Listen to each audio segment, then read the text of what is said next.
পারতাম না, আপনাদের মনের মতো কিছু করতে পারতাম না। জানি না আপনাদের মনের মতো হয়েছে, এখনো আমাদের প্যান্ডেলের মাত্রাটি দর্শন করেনি। আসুন দেখুন, দেখুন, দর্শন করুন এবং আমরা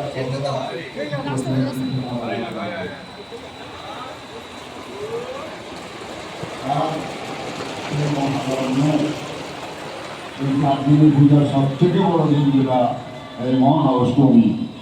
আর সেই দিন এই অষ্টমীর দিনে মায়ের মাতৃরূপ, যেটা আসল মাতৃরূপ, সেটাই ফুটে উঠেছে।